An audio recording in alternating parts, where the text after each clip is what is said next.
우리가 신앙생활을 비유하자면 장거리 마라톤이라고 할 수 있습니다. 우리가 예수님을 영접하면 그 순간부터 우리의 호흡이 끝나는 순간까지 성령님의 도우심을 받아가면서 주님 가신 그 길을 달려가야 돼요.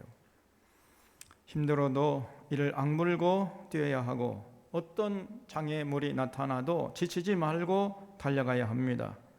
왜냐하면은 그 길 끝에는 하나님의 부르심의 상이 기다리고 있기 때문이에요. 하나님이 주시는 상이기 때문에 여러분 보통 상이겠어요? 굉장한 상입니다. 천국에서 세세무궁토록 영생을 누리는 삶이 그런 상을 하나님께서 우리에게 주시려고 기다리고 계시는 거예요. 그래서 우리가 힘차게 달려가야 하는데, 그런데 그 길을 방해하고 회방하는 많은 유혹들과 함정들이 있습니다. 그것을 잘 이기고 우리가 극복해 가야 돼요.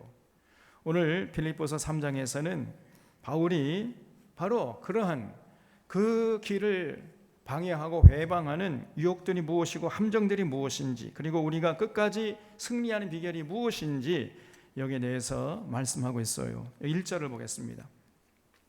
끝으로 나의 형제들아, 주 안에서 기뻐하라. 너희에게 같은 말을 쓰는 것이 내게는 수고로움이 없고 너희에게는 안전하니라 그랬죠. 여기 끝으로 나의 형제들아 라는 말은 결론적으로 한마디 더 하겠다 그런 얘기예요. 그러면서 하는 말이 주 안에서 기뻐하라는 거지요. 기뻐하되 주 안에서 기뻐하라는 것입니다. 이게 바울이 하고 싶었던 결론적인 교훈이라는 거예요.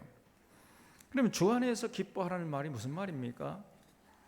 주 안에서 기뻐하는 것이 있는가? 그러면 있다면 주 밖에서 기뻐하는 것이 있겠죠? 주 밖에서 기뻐하지 말고 주 안에서 기뻐하는 거예요. 이게 무슨 말입니까? 주 안에서라는 말은 주님의 계명 안에서라는 말이에요. 요한복음 15장 10절에 보면 내가 아버지의 계명을 지켜 그의 사랑 안에 거하는 것 같이 너희도 내 계명을 지키면 내 사랑 안에 거하리라 그랬습니다. 그래서 주 안에서라는 말은 주님이 가르쳐 주신 그 계명을 항상 쫓으라는 얘기예요. 주님이 가르쳐 주신 계명이 뭐지요? 서로 사랑하라는 겁니다. 그래서 우리가 서로 시기하고 질투하고 다투지 않고 반목하지 않고 서로 이렇게 사랑하면, 그러면 주 안에 있는 것이 되는 것이고, 그러면 어떻게 됩니까? 기쁨이 회복되고 기쁨을 충만히 누릴 수 있게 되는 것이죠. 여러분, 반목하면서 시기하고 질투하면 기쁨을 누리지 못하는 것입니다. 그러다가도 주님의 계명을 따라서 서로 용납하고 서로 사랑하고 서로 세워지려고 하면은, 그러면 그때 기쁨이 회복되는 거예요. 반목하면 어둠에 거하는 것이고 화해하고 사랑하면 기쁨을 맛보고 누리게 되는 거지요. 이것이 인생의 진리예요. 그래서 인간관계가 원만해야 됩니다. 인간관계가 원만해야 우리가 기쁨을 누릴 수 있고 행복을 누릴 수 있는 것이지, 인간관계에서 그 사사로운 그 개인적인 조금만 문제 가지고 서로 미워하고 반목하면 우리가 절대로 기쁨과 행복을 누릴 수가 없는 거예요.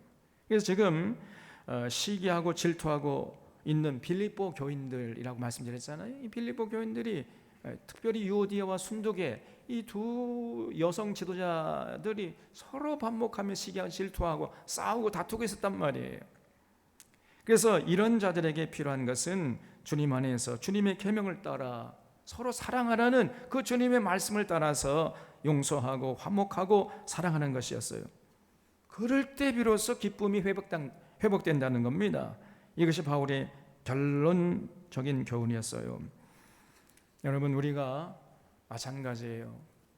부름의 상을 위하여 주님의 뒤를 힘차게 달려가기 위해서는 주 안에서 기뻐하는 모습을 절대로 잃지 말아야 됩니다. 뭐든지요, 지속적으로 하려면은 항상 즐겁고 기쁨을 누릴 수 있어야 돼요. 그래야 지속할 수 있는 것입니다. 그래서 우리는 어떻게 하든지 간에 주 안에서 기뻐하는 모습을 잃지 말아야 하고, 우리에게서 기쁨을 빼앗아가는 이런 것들을 경계하고 멀리해야 돼요. 우리 안에서 자꾸 기쁨을 뺏어가는 게 뭡니까? 그게 바로 시기하고 질투하고 반목하는 거예요. 그래서 바울이 주 안에서 기뻐하라 라는 말을 그 빌립보 교인들에게 계속 지금 반복하고 있어요. 주 안에서 기뻐하라, 이 가르침은요, 지금 바울이 우리가 지금 빌립보서 1장, 2장, 3장 계속 살펴보고 있는데 계속 반복하고 있거든요. 그래서 바울이 자꾸 같은 말을 반복하니까 혹시 빌립보 교인들이 저 빌립보 선생님이 다른 할 말은 없나 젠장, 자꾸 왜 똑같은 말을 자꾸 반복해? 이렇게 생각할까봐 지금 바울의 결론적인 교훈을 잔소리로 들을까봐 염려하는 마음이 바울에게 있었던 거예요. 그래서 내가 정말 이렇게 자꾸 똑같은 말을 반복하는 것은 중요해서 하는 말이니까 잔소리로 듣지 말고 새겨들어라, 이런 뜻으로 너에게 같은 말을 쓰는 것이 내게는 수고로움이 없고 너에게는 안전하다, 이렇게 지금 편지 쓰고 있는 거예요. 같은 말을 자꾸 반복하는 것은 시간이 남아 돌아서 하는 것이 아니고 중요하기 때문에, 빌립보 교인들의 진실한 신앙생활을 위해서 중요하기 때문에 자꾸 반복한다는 거예요. 그러므로 같은 말을 자꾸 반복하더라도 바울은 나는 조금도 수고로울 것이 없고 번거로울 것이 없다, 나는 기쁨으로 하고 있다는 거예요. 여러분, 우리 부모님들이 자꾸 같은 말을 반복하잖아요. 그것은 그만큼 자녀에 대한 관심과 사랑이 있다는 증거잖아요. 저도 저희 이제 어머님 댁에 가면요, 자꾸 반복하세요.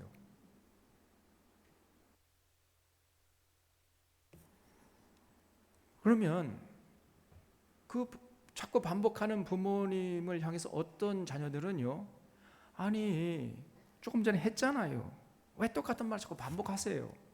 짜증을 내는 자식들이 있어요. 이건 자식들이 아니라 새끼들이죠.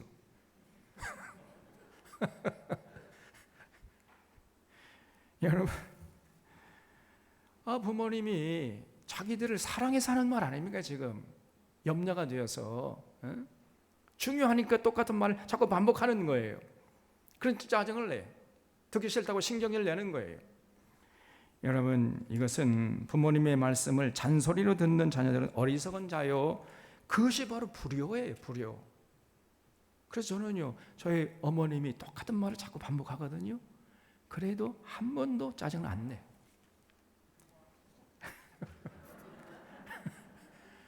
어머님 알겠습니다.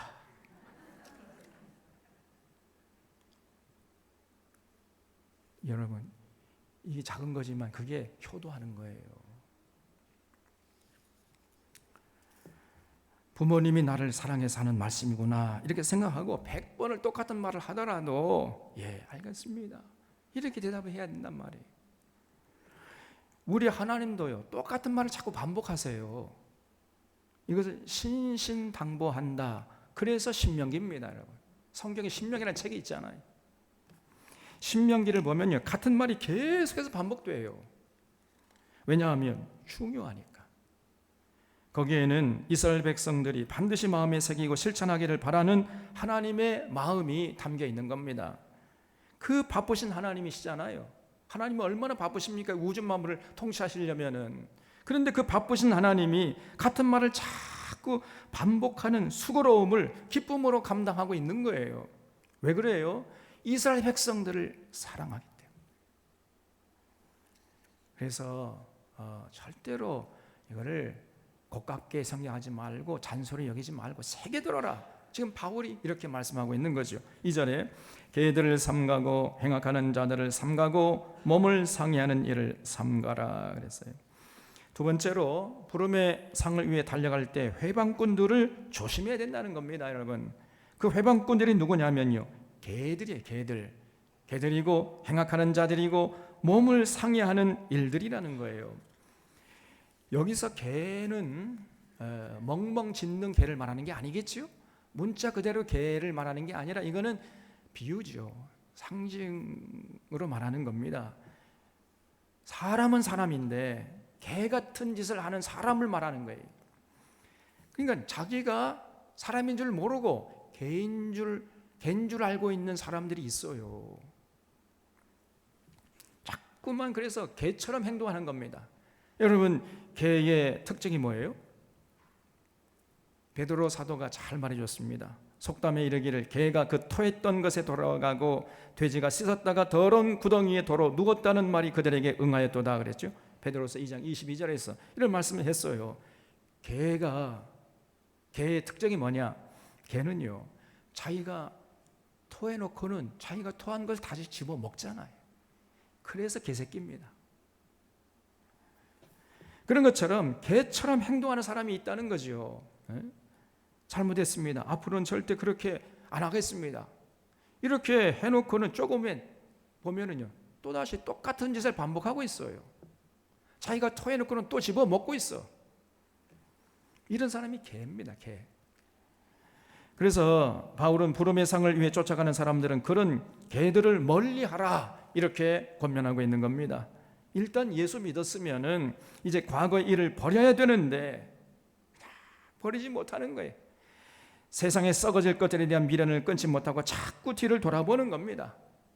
예수님께서 말씀하시기를 손에 쟁기를 들고 뒤를 돌아보는 자는 하나님 나라에 합당치 않다 이렇게 분명히 말씀하셨는데, 예수 믿고 나서 자꾸만 뒤를 돌아보면서 예수 믿기 전에 그 과거의 삶으로 돌아가려고 하는 사람들이 있어요. 이런 사람들이 개잖아요, 개.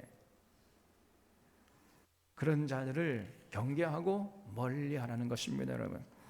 그리고 행악하는 자들을 삼가라 그랬는데, 이 헬라어로는 카코스 에르카테스라는 말을 씁니다.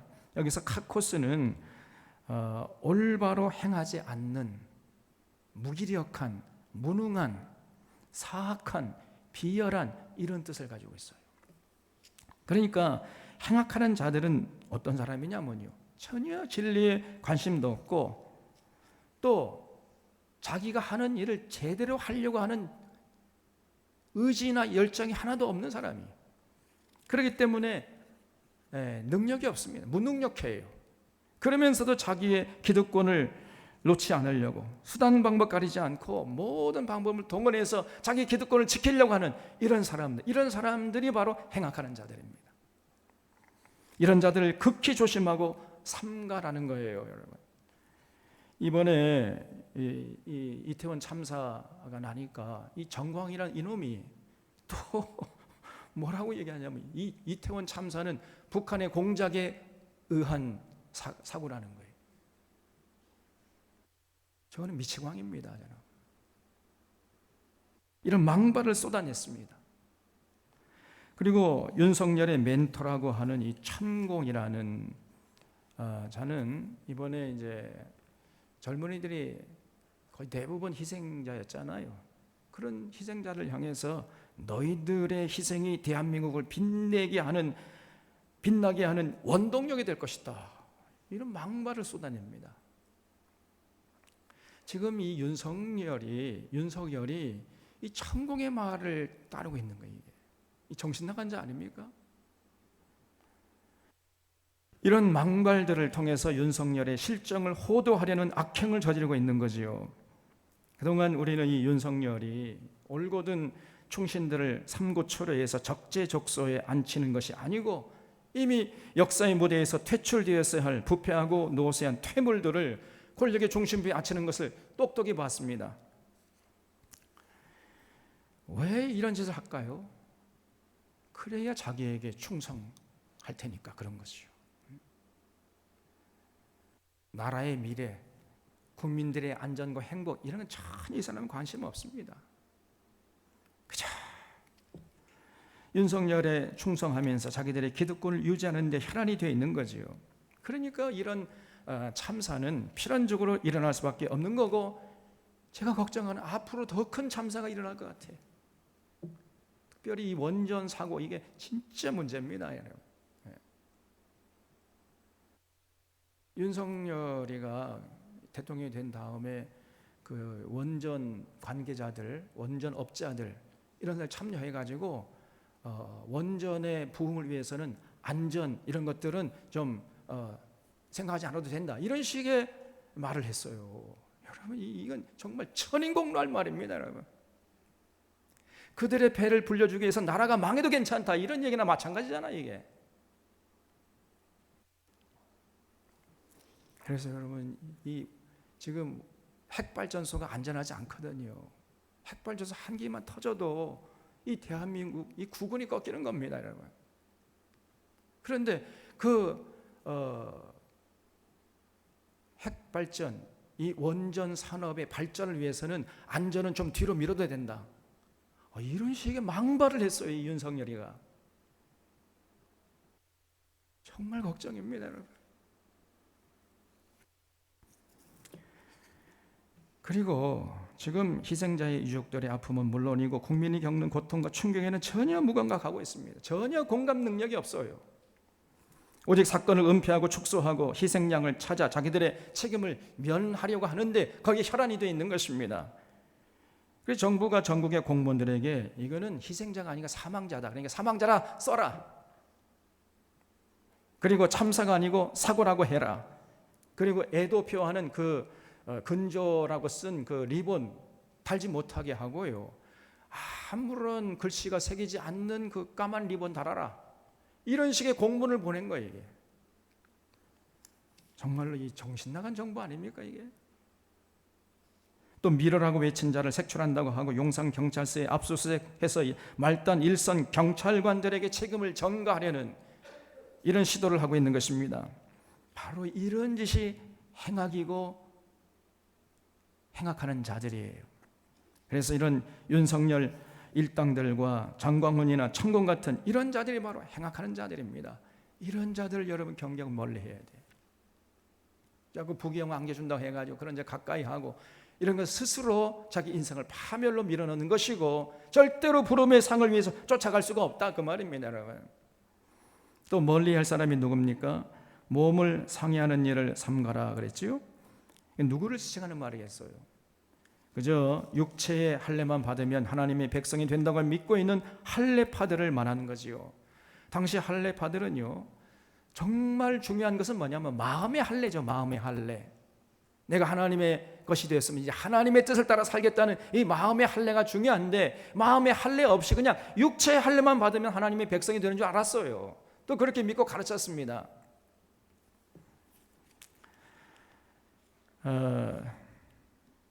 그래서 그런 자들은 바울의 말에 의하면요, 스스로 자기 몸만 상해하는 일을 하는 사람들이라는 거예요. 그래서 그런 사람들에게서 멀리 도망치라는 것입니다. 다시 말하면 오늘날로 하면요, 타락한 종교 지도자에게서 빨리 도망쳐야 돼. 오늘날도 왜 신앙생활을 하려 하는 것인지 진지하게 생각하지 않고 신앙의 본질을 추구하려 하지 않고 그저 아무 생각 없이 진리 따라 강남 가는 식으로 눈앞의 이익을 따라서 신앙생활하는 이런 자들, 그런 자들이 많아요. 그리고 그런 자들을 또 이제 노리면서 이런 타락한 이 종교 사기꾼들, 정검 같은 이런 자들이 지금 판을 치고 있는 것입니다. 여러분, 그런 자를 진심으로 조심해야 돼요. 살고 싶으면, 정말 주님의 그 부름의 상을 위해 쫓아가고 싶은 사람들은 그런 사람들을 경계하고 멀리 해야 하는 것입니다. 여기 3절에 하나님의 성령으로 봉사하며 그리스도 예수로 자랑하고 육체를 신뢰하지 아니하는 우리가 곧 할례파라 그랬죠. 하나님의 뜻을 따라 살겠다는 그 마음의 할례 없이 그냥 육체 할례만 받으면 하나님의 백성이 된다고 생각하는 그런 사람들이 할례파가 아니라, 진실로 예수 그리스도를 마음에 모시고 예수님 사랑하고 예수님의 가르침을 따라 살려고 하는 바울이 진정한 할례파라는 거예요. 여러분, 바울은요, 사실 누구보다도 유대교에 열심히 했잖아요. 누구보다도 육체의 할례를 중시하던 사람이었습니다. 당시 할례파들 중에서 바울보다 더 유대교에 열심인 자가 없었어요. 유대교에 대한 열심이 둘째 가라고 하면은 서러워하던 사람이 바울이었습니다, 여러분. 그래서 4절에 그러나 나도 육체를 신뢰할 만하며 만일 누구든지 다른 이가 육체를 신뢰할 것이 있는 줄로 생각하면 나는 더욱 그러하리니 나는 8일 만에 할례를 받고 이스라엘 족속이요 베냐민 지파요 히브리인 중에 히브리인이요 율법으로는 바리새인이요 그랬죠. 바울은 자신을 베냐민 지파라고 굳이 소개하고 있는데 왜 굳이 베냐민 지파임을 밝히는가 하면요, 베냐민 지파가 중요하기 때문이에요. 여러분, 그 야곱의 아내가 4명이 있었잖아요. 레아와 라헬.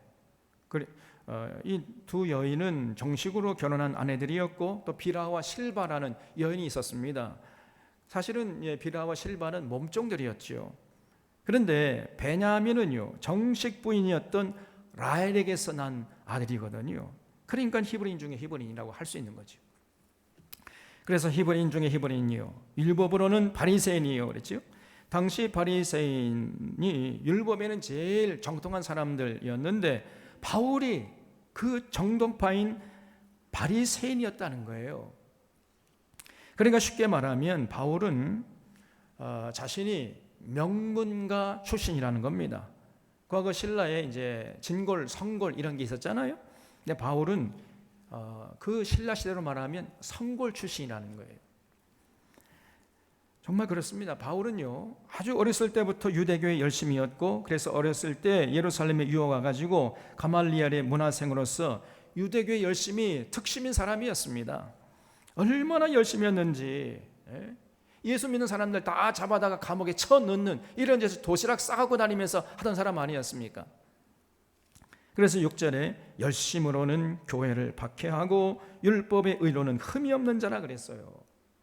그래서 율법 조문을 가지고 얼마나 철두철미하게 지켰는지, 그 율법으로 말하면은요, 자기는 율법을 하나도 범하지 않았다는 거예요. 율법의 의로 따지자면은 자기는 흠이 없는 자다, 이렇게 자신 있게 말할 수 있을 정도로 열심히 율법을 지켰다는 겁니다. 그런데 여기서 반절이 나요. 7절에 그러나 무엇이든지 내게 유익하던 것을 내가 그리스도를 위하여 다 해로 여길 뿐더러 또한 모든 것을 해로 여김은 내 주 그리스도 예수를 아는 지식이 가장 고상하기 때문이라. 내가 그를 위하여 모든 것을 잃어버리고 배설물로 여김은 그리스도를 얻고 그 안에서 발견되려 함이니 내가 가진 의는 율법에서 난 것이 아니요 오직 그리스도를 믿음으로 말미암은 것이니 그 곧 믿음으로 하나님께로부터 난 의라 그랬죠. 바울은 정말 유대교에 누구보다 열심히였는데 나중에 그 다메섹에서 부활하신 예수를 만나보고 나니까요, 그 유대교의 가르침이 아무것도 아니더라는 거예요. 그래서 배설물로 여겼다는 겁니다. 왜 배설물로 여겼느냐? 그 유대교의 가르침을 따르다 보면은 절대로 하나님 앞에 갈 수가 없다는 것을 바울이 깨달았던 거거든요. 그래서 그 유대교의 가르침을 버려야 그때 비로소 그 부름의 상을 위해서 그 생명길, 영생길, 천국길을 힘차게 달릴 수 있게 되었다는 것을 깨달았기 때문에 바울은요, 자기가 그동안 목숨을 걸었던 그 유대교의 가르침들을 아낌없이 배설물로 여기고 그냥 버려버렸습니다. 여러분, 사실 당시 유대교를 버리고 예수 그리스도를 믿는다는 것은요, 결코 쉬운 일이 아니었습니다. 여러분, 예수님 사실은 볼품이 없었거든요. 저는 예수님에 비하면 진짜 잘생긴 사람입니다. 제가 제 자랑하는 게 아니고 그만큼 예수님이 볼품이 없었다니까요. 이사야 선지자의 말에 의하면 예수님은 마른 땅에서 나온 줄기 같다 그랬잖아요. 고운 모양도 없고 풍채도 없고 흠모할 만한 아름다운 것이 아무것도 없는 그런 분이셨어요. 그리고 예수님이 주로 어울렸던 사람을 보면은요, 그 제자들이 전부 사실은 갈릴리의 가난한 어부들이었잖아요. 가방끈도 짧고. 그리고 가끔 이제 예루살렘에 올라가면은요, 그 예루살렘 그 부자 사람들, 뭐 많이 배운 사람들 어울리지 않고 그 베다니에 내려가 가지고 가난에 찌든 그런 사람들하고 어울렸지 않습니까? 그러니까 외적으로 보면은요, 아무것도 내놓을 것이 없는 거예요. 게다가 예수님이 십자가에서 비참하게 돌아가셨잖아요. 이런 예수님을 하나님이 보내신 그리스도라고 믿는다는 것은 이건 결코 쉬운 일이 아닌 것입니다, 여러분. 하나님께서 믿게 해주셔야 믿을 수 있는 거죠. 그래서 믿음이 하나님의 선물이라는 거예요. 바울은 그 하나님의 선물이 소중함을 깨닫고 그 유대교의 가르침을 배설물로 버려버린 겁니다. 10절에 내가 그리스도와 그 부활의 권능과 그 고난에 참여함을 알고자 하여 그의 죽으심을 본받아 어떻게 해서든지 죽은 자 가운데서 부활에 이르리 하노니, 그랬죠. 거기 어떻게 해서든지 죽은 자 가운데서 부활에 이르리 하노니에 줄을 쳐주시기 바랍니다. 그래서 바울의 모든 관심사는요, 주님의 부활에 참여하는 것이었어요. 이것이 바울의 일생일대의 소원이요 관심사요 가장 가치 있는 것이었다고 말이에요. 그래서 다메섹에서 부활의 주님을 만나뵌 후에는 바울은 그토록 자랑하던 유대의 가르침을 배설물처럼 여기면서 오직 주님의 부활에 참여하기 위해서 주님처럼 그 고난의 길, 그 십자가의 길을 마다하지 않고 그 길을 기꺼이 걸어가려고 했던 것입니다, 여러분. 12절에 내가 이미 얻었다 함도 아니요 온전히 이루었다 함도 아니라 오직 내가 그리스도 예수께 잡힌 바 된 그것을 잡으려고 달려가노라 그랬어요. 여러분, 이런 바울의 자세가 우리에게도 정말로 필요하고 중요해요. 우리가 예수 그리스도 안에서 구원받았지만은 아직 온전히 이룬 것은 아닙니다. 영어로 하면 already와 yet 그 사이에 있는 거예요. 인생이 뭐냐? already와 yet 그 사이를 살아가는 존재다, 이렇게 정의할 수 있어요. 우리가 십자가에서 죽고 그리스도의 부활에 연합된 존재로 살고 있지만은 그러나 아직 완전한 부활에 이른 것은 아니잖아요. 이미 구원받았지만은 아직 천국에 도착한 것은 아니지 않습니까? 그래서 부활해서 천국에 이를 때까지 우리가 긴장의 끈을 놓지 말고 힘차게 달려가야 돼요. 그렇기 위해서 우리에게 필요한 자세가 있는데 13절에 형제들아 나는 아직 내가 잡은 줄로 여기지 아니하고 오직 한 일 즉 뒤에 있는 것은 잊어버리고 앞에 있는 것을 잡으려고 표대를 향하여 그리스도 예수 안에서 하나님이 위에서 부르신 부름의 상을 위하여 달려가노라 그랬어요.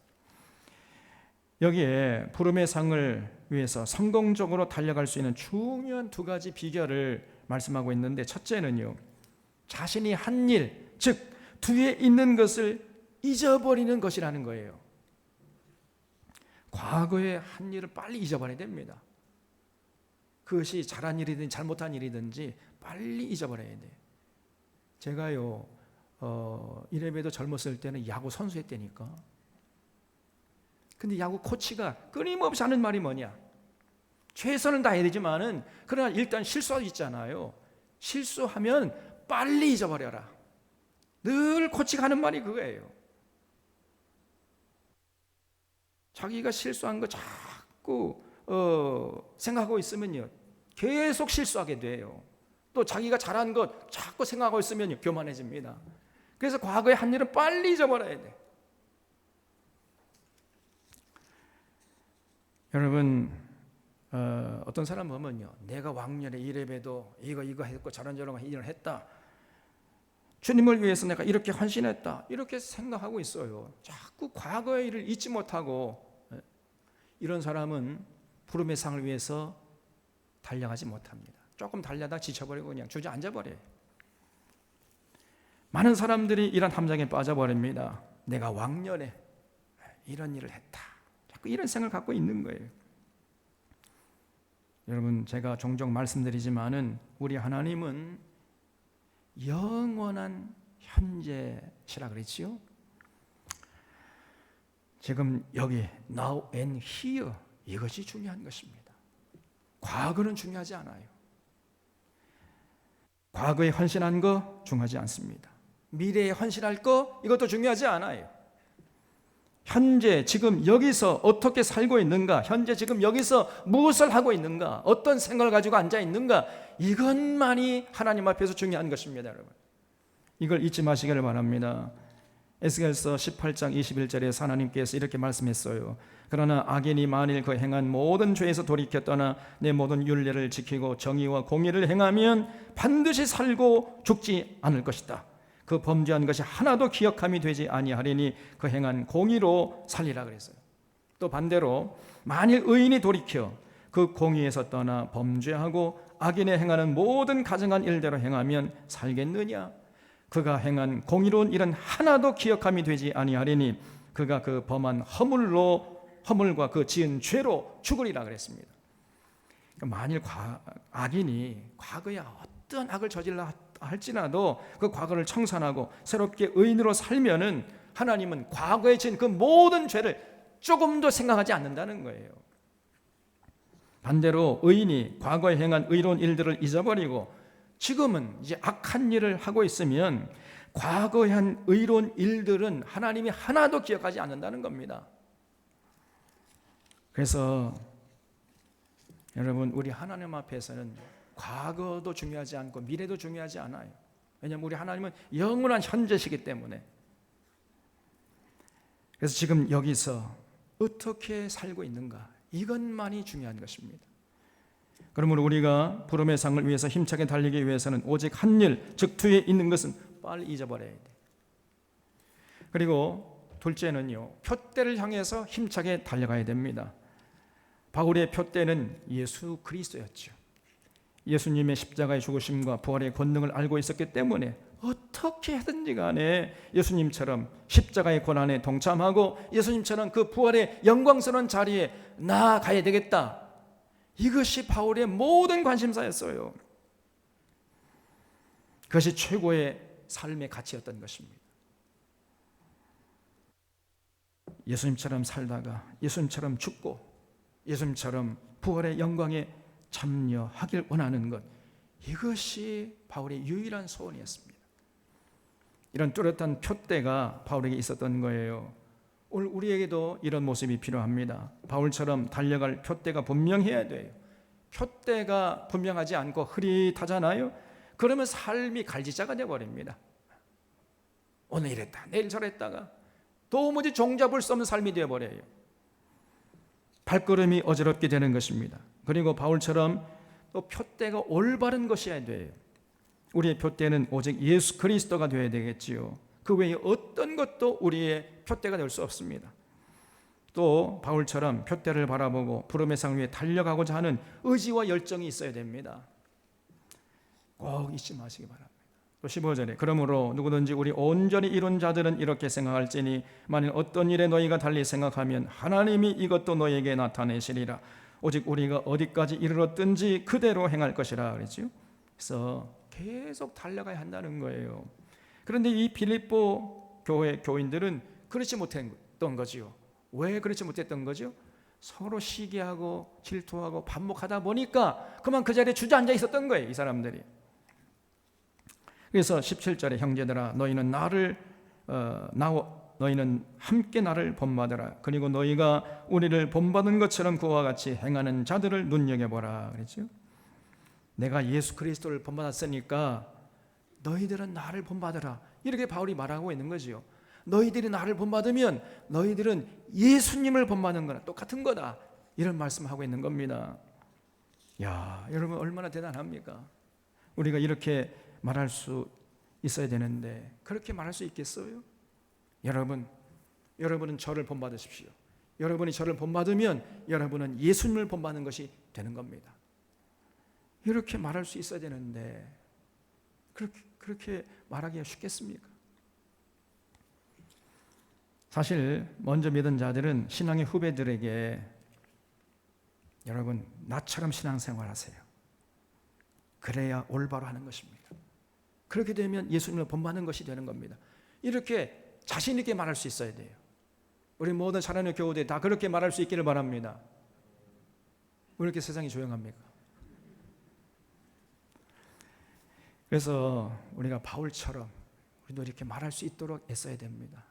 이런 면에서 바울은 정말 우리 모든 사람들의 본이 되는 거지요. 18절에 내가 여러 번 너에게 말하였거니와 이제도 눈물을 흘리며 말하노니 여러 사람들이 그리스도 십자가의 원수로 행하느니라 그랬어요. 우리가 사람을 차별해서는 안 되지만 그렇다고 해서 아무하고나 어울리려고 해서도 안 됩니다. 여러분, 지금 빌립보 교회나 다른 교회에서 여러 사람들이 그리스도의 십자가의 원수로 행하는 자들이 많다는 거예요. 그리스도의 십자가가 뭡니까? 그리스도의 십자가는 내가 죽고 남을 살리는 거예요. 내가 죽어서 남을 살리는 게 십자가인데, 그리스도의 십자가의 원소로 행하는 자들은 내가 살기 위해서 남을 죽인다는 겁니다, 여러분. 정말 이런 자들이 있잖아요. 이런 자들을 정말 극히 삼가고 멀리해야 됩니다. 19절에 그들의 마침은 멸망이요 그들의 신은 배요 그 영광은 그들의 부끄러움에 있고 땅의 일을 생각하는 자라. 그래서 당시 바울의 주변에는 그리스도 십자가의 원소로 행하는 자들이 많았습니다. 그들의 특징이 뭐예요? 말은 잘해요. 말은 그럴듯하게 하지만은 실상 그들이 섬기는 신, 그들이 섬기는 하나님은 배라는 거예요. 배. 여기서 배는 뭘 말할까요? 저 물 위에 떠 있는 배를 말하는 것이 아니라 탐욕을 상징하고 욕심을 우리 육신의 배, 이 배를 말하는 거예요. 그들은 그저 배부르고 등 따스면 그만이고 그것이 진리고 자신의 세상적인 이익이 그들의 기뻐하는 영광이었고 삶의 기쁨이요 관심사의 목적이었어요. 그래서 그들이 섬기는 신은 배였습니다. 배. 그러니까 한마디로 말하면 그런 사람들은 이 종교 사기꾼이죠. 속물근성인 것입니다. 그래서 그런 사람들을 보면은요, 신앙마저도 세격거리로 전락을 시켜버립니다. 신앙마저도 자신의 출세와 부귀 영화를 위해서 도움이 되는 것으로 전락시켜버려요. 신앙마저도 물질적인 것으로 전락시켜버리는 것입니다. 사람이 떡으로만 사는 것이 아니라 하나님의 입으로 나오는 모든 말씀으로 사는 것이다, 이렇게 분명히 말씀했음에도 불구하고 저들은요, 눈끝만큼도 그 하나님의 말씀을 이해하지 못하는 짐승 같은 자들이에요. 이 정광훈이나 이 천공이나 또 그들을 추종하는 윤석열 일당들, 이런 사람들이 그리스도 십자가의 원소로 행하는 자들입니다. 그래서 그런 자들에게서 빨리 도망쳐야 돼요.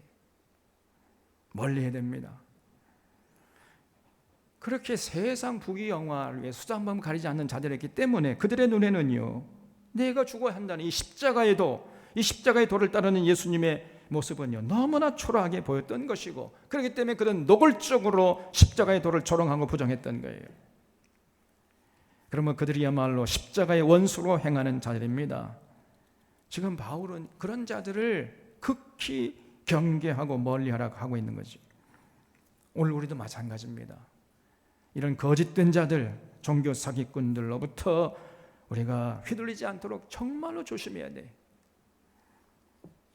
그래야 그리스도 예수 안에서 부름의 상을 위해서 힘차게 달려갈 수 있기 때문입니다. 20절에 그러나 우리의 시민권은 하늘에 있는지라 거기로부터 구원하는 자 곧 주 예수 그리스도를 기다리노니 그는 만물을 자기에게 복종하게 하실 수 있는 자의 역사로 우리의 낮은 몸을 자기 영광의 몸의 형체와 같게 변하게 하시리라 그랬죠. 그게 우리의 시민권은 하늘에 있는지라에 줄을 쳐주시기 바랍니다. 여러분, 우리가 지금 비록 이 땅에 발을 딛고 살고 있지만은 우리가 지향하는 바는 하늘이어야 한다는 거예요.